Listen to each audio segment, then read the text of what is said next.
ආයුබෝවන් චත්‍ර YouTube channel එකට සාදරයෙන් පිළිගන්නවා පුතාලා හැමෝම. අද අපි කතා කරන්නේ අපේ 10 ශ්‍රේණිය ඉතිහාසයේ හැඳින්වීම පළවෙනි පාඩමේ දෙවැනි කොටස. පුතාලට මතක ඇති අපි පළවෙනි කොටසේදී ඉතිහාසය කියන්නේ මොකක්ද කියලා ඉගෙන ගත්තා. ඒ වගේම ප්‍රධාන කාරණාව විදියට අපි මූලාශ්‍ර කියන්නේ මොකක්ද කියලා තමයි නිවැරදිව අධ්‍යයනය කළේ. ඉතින් පුතේ අද අපි කතා කරන්නේ ඒ මූලාශ්‍රවල ප්‍රධාන කොටස් දෙකෙන් එකක් ගැන. පුතාලට අපේ පාඩමේ පළවෙනි කොටස පහළ ඩිස්ක්‍රිප්ෂන් එකේ ලින්ක් එකේ දාලා තියෙනවා. ඒ වගේම ඉදිරියට එන පාඩමේ අනෙක් කොටස් ඉක්මනින්ම බලන්න අපේ channel එක subscribe කරන්න අමතක කරන්න එපා. හොඳයි පුතේ. ඓතිහාසික මූලාශ්‍ර වර්ගීකරණයේ ප්‍රධාන බෙදීම් දෙකෙන් එකක් තමයි සාහිත්‍ය මූලාශ්‍ර කියලා කියන්නේ. ඒ කියන්නේ පොතපතේ ලියන ලද සියලුම තොරතුරු සාහිත්‍ය මූලාශ්‍ර ලෙස අපි අධ්‍යයනය කරනවා. මේ පොත්පත්වල ඉතිහාසයේ තොරතුරු දේශපාලනික ලෙස, ආර්ථික ලෙස, සමාජීය ලෙස, ආගමික ලෙස මෙන්ම සංස්කෘතික යන ආදී කොටස් කරලා තමයි අපිට අධ්‍යයනය කරන්න පුළුවන් වෙන්නේ. සාහිත්‍ය මූලාශ්‍ර ඊටාම වැදගත් ඉතිහාසය ඉගෙන ගන්නකොට. ඒ වගේම සාහිත්‍ය මූලාශ්‍රයක් අපි අපේ අධ්‍යයනයට භාවිතා කරනවා නම් එතනදී අපි මූලික කරුණු 4ක් සැලකිල්ලට ගන්න ඕන. මොකද අපි මෙතනදී කරන්නේ ඉතිහාසයේ අධ්‍යයනයක් නිසා ඒක වඩා නිවැරදිව තහවුරු කිරීමක් අපිට අවශ්‍ය වෙනවා. ඉතින් අපි තෝරා ගන්න කෘතිය ඒ නිවැරදි තහවුරු කිරීම සඳහන් වෙච්ච එකක් වෙන්න ඕන. ඉතින් මේ තහවුරු කිරීම සිද්ධ කරන්න නම් අපිට ඒ පොත පිළිබඳව කරුණු කිහිපයක් සැලකිල්ලට ගන්න සිද්ධ වෙනවා. හොඳයි. අපි බලමු මොනවද ඒ කරුණු කියලා. පළවෙනියටම මූලාශ්‍රයේ කතුවරයෙක් ඉන්න ඕන.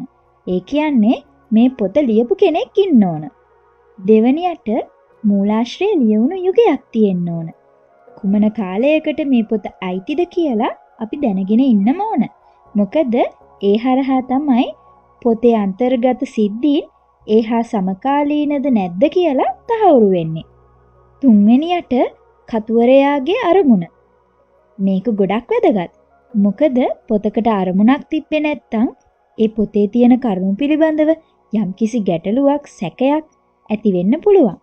ඒ නිසා අරමුණ ඉතාම වැදගත්. කතුවරයා ඇයි මේක ලියන්න පෙළඹුණේ කියලා අපි දැනගෙන ඉන්නම ඕන.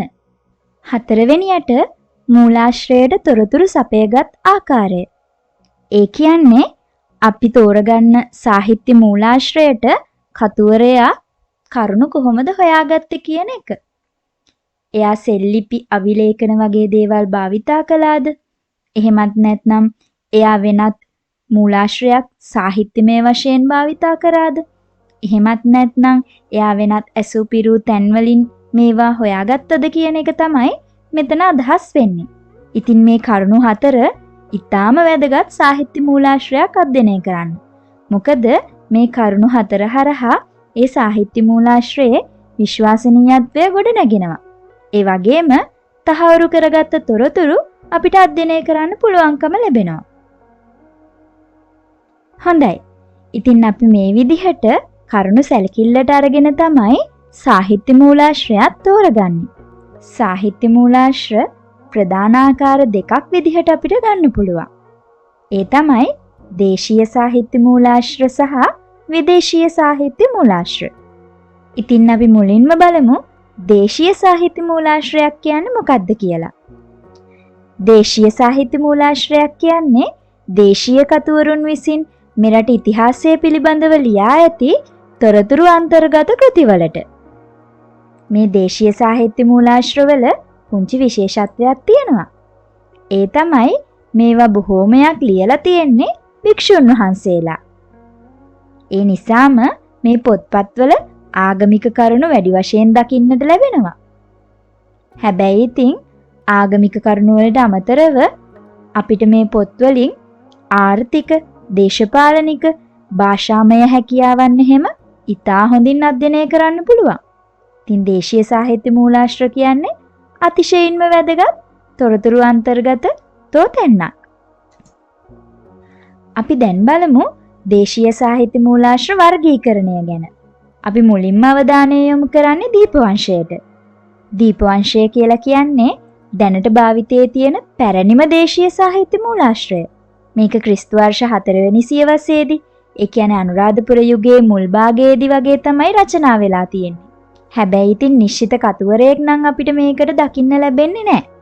අපි එහෙම කියන්න හේතු කීපයක් තියෙනවා. දීපවංශයේ පරිච්ඡේද ගත්තට පස්සේ ඒ පරිච්ඡේදවල ස්ථාන කීපයක අපිට වාක්‍ය රටා වෙනස් වීමක් දකින්න ලැබෙනවා.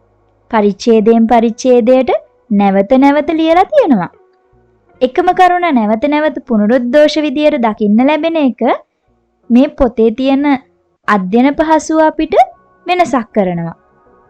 ඇතැම් ඓතිහාසික පුවත් කෙටියෙන් ලියලා තියෙනවා. සමහර ඒවා ඉතා දීර්ඝව ලියලා තියෙනවා. ඉතින් ඒ නිසා මේකේ අඩුපාඩු ගොඩක් අපිට දකින්න ලැබෙනවා. හැබැයි ගෞතම බුදුන් වහන්සේගේ ප්‍රථම ලංකා ගමනේ සිට මහසෙන් රාජ්‍ය සමයේ අවසානය දක්වා මෙරට ඓතිහාසික පුවත් හා ශාසනික ඉතිහාසය පිළිබඳ තොරතුරු මේ පොතෙන් දකින්න ලැබෙනවා. අධ්‍යයනය සඳහා තරම්ම හොඳ නොවුනත් පැරණිම කෘතිය විදියට අපි දීපවංශය සලකන්නේ අපේ ඉතිහාසයේ තියෙන මූලාරම්භක කෘතියක් විදිහට. හොඳයි. සාහිත්‍ය මූලාශ්‍රවල එන වැදගත්ම කෘතිය ගැන තමයි දැන් අපි කතා කරන්නේ. ඒ තමයි මහා වංශය. ක්‍රිස්තු වර්ෂ 5 වෙනි සියවසේදී රචනා වෙලා තියෙන මේ මහා වංශය ඊටාම වැදගත් ඓතිහාසික දේශීය සාහිත්‍ය මූලාශ්‍රයක්. ශ්‍රී ලංකාවේ අඛණ්ඩ ලිඛිත ඉතිහාසයක් සඳහන් වෙලා තියෙන මේ පොත මහා වංශයේ මුල් කොටස විදියට අපි සලකනවා. අනුරාධපුරයේ මහා විහාරයට අනුබද්ධ දික්සඳ සෙනෙවියා පිරිවෙන් වාසී මහානාම හිමියන් තමයි මහා වංශය රචනා කරලා තියෙන්නේ. බුදුන් වහන්සේගේ ප්‍රථම ලංකා ගමනේ ඉඳලා මහසෙන් රාජ්‍ය සමයේ අවසානය දක්වා ඓතිහාසික තොරතුරු ඉතා සීරුවට මහා වංශය තුල ඇතුළත් කරලා තියෙනවා. මහා වංශයේ විශේෂතා කීපයක්ම තියෙනවා. අඛණ්ඩ ලිඛිත ඉතිහාසයේ පමණක්ම නෙමෙයි, බොහෝමයක් තොරතුරු ශිලාලිපි සහ වෙනත් මූලාශ්‍ර මගින් සනාථ වෙලා තියෙනවා. ඒ නිසාම මහා වංශයේ විශ්වසනීයත්වයෙන් යුක්ත වැදගත් කෘතියක් විදිහට තමයි අපි සලකන්නේ. මහා වංශයේ මුල් කොටස රචනා කිරීම සඳහා පෙර රචනා කරලා තිබිච්ච කෘති ගණනාවක් භාවිතා කරලා තියෙනවා. එහෙම පාදක කරගත්ත කෘති කිහිපයක් තමයි මේ තියෙන්නේ. ප්‍රධානම පාදක ග්‍රන්ථයේ විදියට අපි සලකන්නේ සීහලට්ට කතා මහා වංශය. ඒ වගේම උත්තර විහාරට්ට කතා, විනයට්ට කතා, දීපවංශය වගේ කෘති මේ අපේ මහා වංශය නිර්මාණය කරන්න පාදක කරගෙන තියෙනවා. ඒ විතරක් නෙමෙයි. මහා වංශයේ සුවිශේෂීත්වය වෙන්නේ පොත්පත්වලට අමතරව සෙල්ලිපිවල තියෙන තොරතුරුත් මහා වංශයට ඇතුළත් වෙලා තිබීම. මහානාම හිමියන් 5 වන සියවසේ සිටිය නිසා සෙල්ලිපිවල තියෙන තොරතුරු සමකාලීන තොරතුරු නිසා මහා වංශයේ විශ්වසනීයත්වය තව තවත් වැඩි කරලා තියෙනවා. ඓතිහාසික තොරතුරු අධ්‍යයනයේදී දේශීය සාහිත්‍ය මූලාශ්‍රවල මහා වංශයට ලැබෙන්නේ ඉහළම ස්ථානයක්. ඒ වගේම දේශීය සාහිත්‍ය මූලාශ්‍ර වර්ගීකරණය විවිධ යුගවලට අපිට බෙදා දක්වන්න පුළුවන්. ඒ යුගවලදී විවිධ පොත් හරහා අපේ ඓතිහාසික තොරතුරු අපිට දැනගන්න අවස්ථාව ලැබිලා තියෙනවා. හොඳයි, අපි බලමු මොනවද මේ පොත් කියලා. පොළොන්නරු යුගයට අයත් බෝධි වංශය ශ්‍රී මහා බෝධීන් වහන්සේ ඇතුළු බෝධිශාඛාවන් පිළිබඳව තොරතුරු අන්තර්ගත කරලා තියෙනවා. ඒ වගේමයි පොළොන්නරු යුගයේ ථූප වංශය මහා සෑය ඇතුළු අපේ ස්තූපයන් පිළිබඳව තමයි තොරතුරු ලබා දීලා තියෙන්නේ. පොළොන්නරු යුගයේම ලියවිච්ච දාඨා වංශය දළදා වහන්සේ ඇතුළු ධාතුන් වහන්සේලා පිළිබඳව තොරතුරු දක්වනවා. ඒ වගේම දඹදෙණි යුගයේ පූජාවලිය, ගම්පොළ යුගයේ සද්ධර්ම රත්නාවලිය මේ පොත්පත් අතර අපිට දකින්න ලැබෙනවා. ඒ විතරක් නෙමෙයි, ගම්පොළ යුගයේ සිට කෝට්ටේ යුගය දක්වා තොරතුරු අපිට දැනගන්න පුළුවන් පොත් දෙකක් විදිහට නිකාය සංග්‍රහය සහ රාජාවලිය දකින්න ලැබෙනවා. ඒ වගේම චූල වංශය, සද්ධර්මාලංකාරය, වංශත්තප්ප කාසිනිය, දේශීය සාහිත්‍ය මූලාශ්‍ර අතර වැදගත් වෙනවා. අපි මෙතෙන්දී වංශත්තප්පකාසිනිය ගැන පොඩ්ඩක් කියන්න ඕන. ඒ තමයි 8 වෙනි සියවසට අයත් මේ වංශත්තප්පකාසිනිය කියලා කියන්නේ මහා වංශයට ලියවිච්ච ටීකාව. සිංහල සාහිත්‍යයේ ස්වර්ණමය යුගයේ විදියට දැක්වෙන කෝට්ටේ යුගයේදී මහ විශාල පොත්පත් සංඛ්‍යාවක් රචනා වෙලා තිබුණා. ඉතින් මේ පොත්පතුත් ඓතිහාසික මූලාශ්‍ර ගණයේහිලා කතා කරන්න පුළුවන්. හොඳයි. කෝට්ටේ යුගයේ සිට මහනුවර යුගය දක්වා පොත්පත් අතර සංදේශ සාහිත්‍ය විශේෂ තැනක් ගන්නවා. සංදේශයක් කියලා කියන්නේ එක්තරා දූතයෙකු මාර්ගයෙන් තවත් ස්ථානයකට යැවෙන පණිවිඩයක්. එවැනි කාව්‍ය ගණනාවක් අපිට දකින්න ලැබෙනවා. සංදේශ සාහිත්‍යයේ ප්‍රථම සංදේශයේ විදියට ගම්පොළ යුගයේ රචනා වෙච්ච මයුර සංදේශය වැදගත් තැනක් ගන්නවා. ඒ වගේම ගම්පොළ යුගයේ තිසර සංදේශයත් මේ යුගයටමයි අදාළ වෙන්නේ. කෝට්ටේ යුගයේදී තමයි සංදේශ සාහිත්‍යයේ ස්වර්ණමය යුගය වෙන්නේ. පංචමහා සංදේශයන් රචනා වෙන්නේ ඒ ආසන්නයේදී.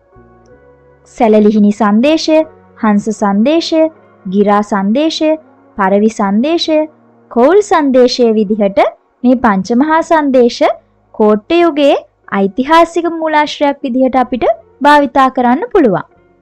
ඒ වගේම ලංකාවේ පළවෙනි ප්‍රශස්තිය විදියට සටහන් වන පැරකුම්බා සිරිතත් ලියවෙන්නේ කෝට්ටේ යුගයේදීමයි. 6 වෙනි පරාක්‍රමබාහු රජතුමාගේ ගුණ ගායනා කිරීමක් විදිහට දැක්වෙන මේ ප්‍රශස්ති කාව්‍යත් කෝට්ටේ යුගයේ සිට මහනුවර දක්වා තියෙන තොරතුරු ගන්න පුළුවන් හොඳම තැනක්. ඒ වගේම අපේ අවසාන සාහිත්‍ය යුගයේ විදිහට සැලකෙන මහනුවර යුගයත් මේ දේශීය සාහිත්‍ය මූලාශ්‍රවල වැදගත් තැනක් ගන්නවා. කෝට්ටේ යුගයේ සිට මහනුවර යුගය දක්වා තියෙන පොත් අතර හටන් කාව්‍ය වැදගත් තැනක් ගන්නවා. සීතාවක හටන, කොන්ස්තන්තීනු හටන, ඉංග්‍රීසි හටන මේ අතර එන වැදගත්ම පොත්. විශේෂයෙන්ම ගත්තොතින් විදේශීය බලපෑමට යටත් වෙලා ඉඳපු අපේ රට ගැන මේ හටන් කාව්‍ය ඇතුලේ ගොඩාක් තොරතුරු දකින්න ලැබෙනවා. ඒ වගේම මහනුවර යුගයේ රචනා වෙන මන්දාරම් පුවත මහනුවර ඉතිහාසය පිළිබඳව හොඳම උදාහරණයක්. ඉතින් මේ අපි කතා කරේ දේශීය සාහිත්‍ය මූලාශ්‍ර ගැන. ඒ කියන්නේ මෙරට කතුවරුන් මෙරට අධ්‍යයනය සඳහා රචනා කරපු පොත්පත් ගැන. අපි ඊළඟට කතා කරන්නේ තවත් විශේෂ දෙයක්. ඒ තමයි විදේශීය සාහිත්‍ය මූලාශ්‍ර. විදේශීය සාහිත්‍ය මූලාශ්‍රයක් කියලා කියන්නේ මෙරට ඉතිහාසයේ අධ්‍යයනය සඳහා භාවිතා කරන විශ්වාසනීයත්වය තහවුරු කරගන්න පුළුවන් පොත්පත්. විදේශීය කතුවරුන් විසින් මෙරට ඉතිහාසයේ අධ්‍යයනය සඳහා කරපු පොත්පත් තමයි මෙතෙන්දී අපි භාවිතා කරන්නේ. මේ මූලාශ්‍ර රචනා කරනකොට සමහර කතුවරුන් මෙරටට පැමිණිලා තමයි තොරතුරු හොයාගෙන තියෙන්නේ. හැබැයි සමහර කතුවරුන් නම් පැමිණෙන්නේ නැතුව වෙනත් ආකාරයකින් තමයි මූලාශ්‍රයට තොරතුරු සපයගෙන තියෙන්නේ. මෙරටට පැමිණ තම සියැසින්ම දැක බලාගත් තොරතුරු කරුණු ආකාරයෙන් තම පොත්පත්වල රචනා කරන්නට මෙම කතුවරුන් පෙළඹිලා තියෙනවා. සමහර කතුවරුන් නම් වෙනත් රටවල් වල ඉඳලා මෙරට තොරතුරු ලියලා තියෙන්නේ. ඒවා කොහොම වුණත් අපි ඒ දිත්වයම ගන්නේ විදේශීය සාහිත්‍ය මූලාශ්‍ර ගණයට. දැන් අපි බලමු විදේශීය සාහිත්‍ය මූලාශ්‍ර වර්ගීකරණයේ මෙරටට පැමිණි කතුවරුන් කවුද කියලා. විදේශීය මූලාශ්‍ර වර්ගීකරණයේදී ජාතීන් අනුව වර්ගීකරණය වීමක් වෙලා තියෙනවා. මොකද අපේ රටට විවිධ වර්ගයේ ජාතීන්ගෙන් පැමිණීමක් සිද්ධ වෙලා තියෙන නිසා. ඉතින් ඒ නිසා අපි මේ ජාතිකත්වය අනුව තමයි පොත්පත් බෙදීමට ලක් කරන්නේ. අපි බලමු කවුද කතුවරු කියලා. චීන ජාතික පාහියන් හිමියන්ගේ දේශාටන වාර්තා අපි පළමුවෙන් ගමු. පාහියන් හිමියන් මෙරටට වැඩම කරේ අභයගිරියට. එතෙන් සිට එතුමා ලියූ දේශාටන වාර්තා තමයි පාහියන් වාර්තා විදිහට අපි සඳහන් කරන්නේ. ඊළඟට ඉබන් බතූතා අරාබියේ සිට ඇවිල්ලා වාර්තාවක් ඉදිරිපත් කරා. අපේ රට යටත් විජිතකරණයට ලක් කරන්න ආපු ජාතීන් 3කිනුත් අපේ රටේ පොත් ලියවිලා තියෙනවා. ඒ අතර පළවෙනි රට විදිහට පෘතුගාලය ගන්න පුළුවන්. ඒ කියන්නේ පෘතුගීසි ජාතිකයන්. පෘතුගීසි ජාතික රිබෙයිරෝගේ ලංකා ඉතිහාසය කියන පොත ඇතුළේ අපේ තොරතුරු සඳහන් වෙලා තියෙනවා. ඒ වගේම ඕලන්දයට අදාළ ලන්දේසි කෘතියක් විදිහට දේවගැතිවරයෙක් වෙච්ච පිලිපස් බැල්ඩියස්ගේ ලංකා පුරාවෘතය කෘතියත් ගන්න පුළුවන්. ඒ වගේම එංගලන්තයේ සිට සිරකරුවෙකු ලෙස පැමිණි රොබර්ට් නොක්ස්ගේ එදා හෙළදිව කෘතියත් විශේෂ කෘතියක්. ඒ කෘතිය නම් මහනුවර යුගයේදී එතුමා ලබාගත් අත්දැකීම් ගණනාවක් චිත්‍රණයන් හරහා පවා ලබා දීලා තියෙනවා. ඉතින් ඒක නම් සුවිශේෂී අවස්ථාවක් විදිහට අපිට දකින්න පුළුවන්. විදේශීය සාහිත්‍ය මූලාශ්‍රවල මෙරටට නොපැමිණි කතුවරුනුත් කීප දෙනෙක් ඉන්නවා. පාහියන් හිමියන් මෙරටට පැමිණීම සිද්ධ කරාට හියුන් සියන් කියන හිමියන් ඉන්දියාවේ ඉඳලා තමයි මෙරට ගැන තොරතුරු ලියලා තියෙන්නේ. ඉතින් හියුන් සියන්ගේ දේශාටන වාර්තාත් වැදගත් වෙනවා. පෘතුගාල් ජාතික ක්වේරොස් පියතුමාගේ ලංකාධිපත්‍ය කෘතියත් මෙරටට නොපැමිණි කතුවරුන්ගේ ගණයට තමයි වැටෙන්නේ. අපේ අසල්වාසී රට වෙච්ච ඉන්දියාවත් අපි ගැන තොරතුරු දක්වලා තියෙනවා.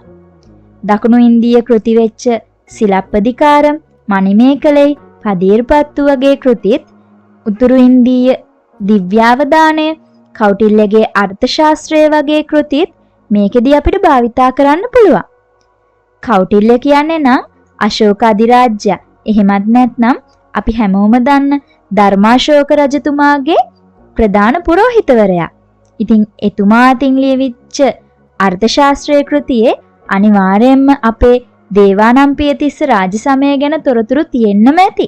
මෙරටට නොපැමිණි කතුවරුන් අතර ග්‍රීසියේ සහ රෝමයේ කතුවරුනුත් අයිති. ග්‍රීසියේ කතුවරුන් අතර ඇරිස්ටෝටල්ගේ ඩිමොන්ඩෝ කෘතිය, මෙගස්තීනිස්ගේ ඉන්ඩිකා කෘතිය, ඔනෙසික්‍රිටිස් වෙළඳ වාර්තා, ප්‍රකෝපියස්ගේ පර්සියානු යුද්ධය වැදගත් තැනක් ගන්නවා. ඒ වගේමයි රෝමයේ ක්ලෝඩියස් ටොලමිගේ භූගෝල ශාස්ත්‍ර ප්‍රවේශය ඉතා සියුම්ව ලංකා සිතියමක්ද දක්වමින් තමයි තොරතුරු දක්වලා තියෙන්නේ. අපේ පළවෙනි සිතියම විදියට අපි සලකන්නේත් ඒ සිතියම. ඒ වගේමයි රෝමයේ ප්ලිනීගේ නැචුරාලිස් හිස්ටෝරියා කියන කෘතියත් වැදගත් තැනක් ගන්නවා. හොඳයි. ඉතින් අපි මේ කතා කළේ සාහිත්‍ය මූලාශ්‍ර වර්ගීකරණය. එතකොට අපි එතෙන්දී දේශීය සාහිත්‍ය මූලාශ්‍ර වගේම විදේශීය සාහිත්‍ය මූලාශ්‍ර ගැනත් කතා කරා. ඉතින් ඇයි අපි මේ මූලාශ්‍ර මේ තරම් වැදගත් කියන්නේ? සාහිත්‍ය මූලාශ්‍රයන් වල ප්‍රයෝජන ගණනාවක්ම තියෙනවා. අපි එකින් එක කතා කරෝතින් ඓතිහාසික කාල අනුපිළිවෙලක් සකස් කරගන්න අපිට මේ සාහිත්‍ය මූලාශ්‍ර පාවිච්චි කරන්න පුළුවන්. ඒ වගේම සාහිත්‍ය මූලාශ්‍රයේ විස්තර කරන කාලවකවානුවේ දේශපාලන, ආර්ථික, සමාජ, සංස්කෘතික ආදී අංශයන් පිළිබඳවත් අපිට ඍජුවම තොරතුරු ගන්න පුළුවන්. ඒ වගේම එක මූලාශ්‍රයකින් ලැබෙන තොරතුරු තවත් මූලාශ්‍රයකින් අපිට සනාථ කරගන්න පුළුවන්. ඒ විතරක් නෙමෙයි, රටක තියෙන විදේශ සම්බන්ධතා අධ්‍යයනය කරන්න, රටක තියෙන භාෂාමය හැකියාව අධ්‍යයනය කරන්න, මේ වගේ දේවල් වලටත් අපිට සාහිත්‍ය මූලාශ්‍ර වැදගත් වෙනවා. හොඳයි. මේ විදිහට අපි සාහිත්‍ය මූලාශ්‍ර පාඩම අවසන් කරා. හැබැයි ඉතින් සාහිත්‍ය මූලාශ්‍ර ඉවර වුණාට මේ පාඩමේ 3 වෙනි කොටසකුත් තියෙනවා. ඒ තමයි පුරාවිද්‍යා මූලාශ්‍ර. අපි ඊළඟ දවසේ පුරාවිද්‍යා මූලාශ්‍ර ගැන තමයි කතා කරන්නේ. ඉතින් අපේ පාඩමේ 3 වෙනි කොටසෙන් අපි ඉක්මනින්ම හම්බ වෙමු. ඉතින් දිගටම පාඩම් වලට සම්බන්ධ වෙන්න නම් අපේ channel එක subscribe කරලා bell icon එකත් ඔබන්න අමතක කරන්න එපා. සුබ දවසක් ඔයාලා හැමෝටම.